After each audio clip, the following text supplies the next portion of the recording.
गंगा नदी गोमुख से निकलकर उत्तरांचल में कुछ दूर तक जाह्नवी के नाम से भी जानी जाती है। उसी जाह्नवी नदी के किनारे एक महर्षि का गुरुकुल था, जहां धर्म और अस्त्र शस्त्र चलाने की शिक्षा दी जाती थी। वहां अनेक शिष्य आते। गुरुकुल में कड़ा अनुशासन था। गुरु की आज्ञा का पालन करना और आपस में मित्रता का व्यवहार करना वहां का पहला नियम था। गुरुकुल में अपने बच्चों को भेजने के बाद माता पिता निश्चिंत हो जाते थे। उन्हें गुरु पर विश्वास था कि वे बच्चों को अच्छी शिक्षा और अच्छे संस्कार देंगे। उसी गुरुकुल में विभूति, दक्षेश, सुवास और नवीन भी शिक्षा ग्रहण कर रहे थे। विभूति और दक्षेश बहुत बुद्धिमान थे। हर विद्या सबसे पहले सीख लेते। बस एक ही कमी थी कि दोनों बहुत ईर्ष्यालु थे। किसी और की प्रशंसा न कर सकते थे, न सुन सकते थे। इसके विपरीत सुवास और नवीन साधारण बुद्धि के थे, पर सबसे मित्रता का व्यवहार करते और सबके गुणों का सम्मान करते। सुवास और नवीन ने अपने साथियों को समझाने का बहुत प्रयास किया, पर सब व्यर्थ गया।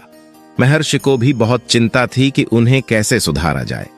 वे दोनों बालकों में अहंकार और ईर्ष्या की भावना को खत्म करना चाहते थे, पर उचित अवसर नहीं मिल रहा था। जाह्नवी नदी के दूसरे किनारे पर एक बस्ती थी। वहां एक जमींदार थे, जिनकी शिक्षा दीक्षा इसी गुरुकुल में हुई थी। उन्हीं दिनों वे गंगोत्री, यमुनोत्री, केदारनाथ और बद्रीनाथ, जिन्हें उत्तरांचल के 4 धाम कहा जाता है, की यात्रा करके लौटे। उन्होंने एक भोज का आयोजन किया। जमींदार ने सबसे पहले गुरुकुल में संदेश भेजा, हे महर्षि, कृपया संदेश वाहक के साथ अपने 2 योग्य शिष्य भेज दें। उन्हें भोजन कराने के बाद ही भोज आरंभ होगा। साथ ही उनकी योग्यता के लिए उन्हें मैं सम्मानित भी करना चाहता हूं। गुरु ने कुछ सोचकर विभूति और दक्षेश को बुलाया और कहा, नदी के उस पार रहने वाले जमींदार ने आश्रम के 2 योग्य शिष्यों को दावत के लिए बुलाया है। दावत के पश्चात वे उनकी योग्यता के लिए उन्हें सम्मानित करना चाहते हैं। गुरुकुल में तुम्हारी विद्या बुद्धि को देखते हुए मैंने तुम दोनों को चुना है। आज ही वहां जाना है। क्या तुम जाओगे? अवश्य, दोनों ने एक साथ कहा। दोनों शिष्य संदेशवाहक के साथ जमींदार के यहां पहुंचे। भोजन की सुगंध वातावरण में फैली थी। जमींदार ने उनका स्वागत करते हुए कहा, भोजन तैयार है। आप दोनों दूर से आए हैं। पास ही कुआं है, वहां जाकर हाथ पैर धो लें, फिर आसन ग्रहण करें। कुएं का चबूतरा छोटा है, इसलिए एक समय में एक ही व्यक्ति खड़ा हो पाएगा। अतः आप में से पहले एक जाए, फिर दूसरा। विभूति झटपट उठा और कुएं की ओर चला गया। दक्षेश वहीं बैठा रहा। जमींदार ने दक्षेश से पूछा, जो कुएं की ओर गया है, सुना है वह गुरुकुल के शिष्यों में सबसे श्रेष्ठ है और बहुत बड़े विद्वान है। किसने कहा आपसे कि वह विद्वान है? अरे, वह तो खच्चर है, पूरा खच्चर। दक्षेश क्रोध से बोला। यह सुनकर जमींदार ने कुछ नहीं कहा। थोड़ी देर बाद दोनों शिष्यों को भोजन के लिए बुलाया गया। जब वे खाने के लिए बैठे तो उनके सामने जानवरों का भोजन, भूसा, हरी घास और चने का दाना परोसा गया। उसे देखते ही दोनों क्रोध से उबल पड़े। आपने हमें क्या जानवर समझ रखा है, जो खाने के लिए घास भूसा दिया है? चिल्लाते हुए दोनों शिष्य क्रोध से पैर पटकते हुए तेजी से वहां से बाहर निकल पड़े। वे लगभग दौड़ते हुए गुरुकुल पहुंचे और सारी घटना महर्षि को बताई। अभी बात पूरी भी नहीं हुई थी कि पीछे से जमींदार का संदेशवाहक हांफता हुआ पहुंचा। उसने महर्षि से क्षमा मांगते हुए कहा, गुरुवर, क्षमा करें, कहीं कुछ समझने में भूल हो गई है। जमींदार स्वयं आते, पर हवेली मेहमानों से भरी है, इसलिए नहीं आ पाए। आप शिष्यों को पुनः भेज दें, मैं उन्हें लेने आया हूं। बिना शिष्यों को भोजन कराए अन्य मेहमानों को भोजन नहीं परोसा जाएगा। महर्षि ने इस बार दूसरे 2 शिष्यों सुवास और नवीन को संदेशवाहक के साथ भेजा। वे दोनों जमींदार के यहां पहुंचे तो जमींदार ने उनसे भी बारी बारी कुएं पर जाकर हाथ पैर धोने के लिए कहा। पहले नवीन कुएं की ओर गया।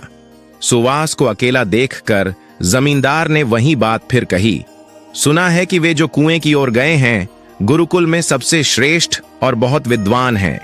सुवास ने कहा, आपने ठीक सुना है मान्यवर, गुरुकुल में रहकर गुरुवर से हमें रोज अच्छी बातें सीखने को मिलती हैं। जमींदार ने फिर पूछा, आपने यह नहीं बताया कि आप दोनों में श्रेष्ठ कौन है। श्रेष्ठ तो नवीन है, सुवास ने बेहिचक कहा। और आप? जमींदार ने पुनः पूछा।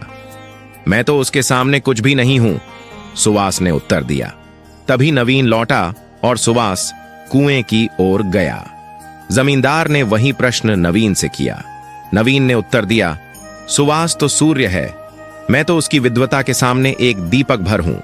जमींदार उनके उत्तर से संतुष्ट हुए और दोनों का यथोचित सत्कार किया। दक्षिणा में उन्हें 5-5 गाय, पुरस्कार स्वरूप चांदी की खड़ाऊं भेंट की। वे दोनों जब गुरुकुल लौटे तो बहुत प्रसन्न थे। यह देखकर विभूति और दक्षेश का क्रोध और बढ़ गया।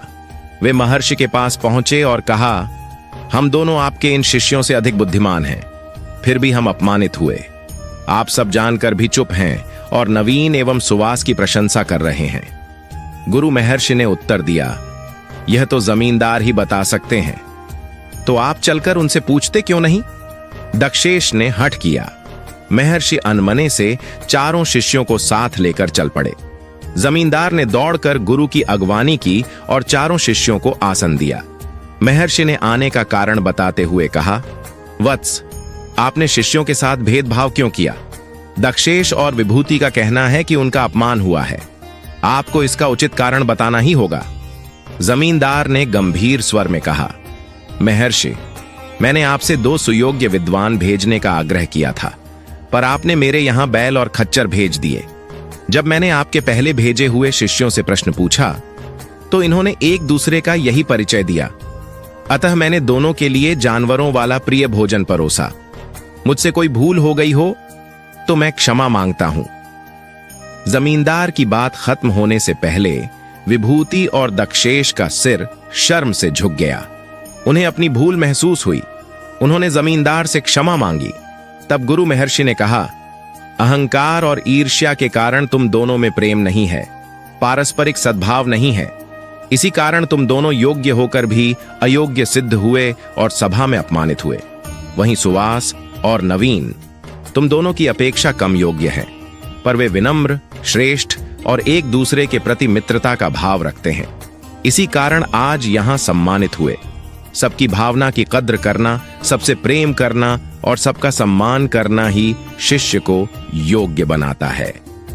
इसे सुनकर वहां उपस्थित लोगों ने गुरु की प्रशंसा की और गुरु को यह विश्वास हो गया कि अब उनके चारों शिष्य एक समान योग्य होकर घर लौटेंगे।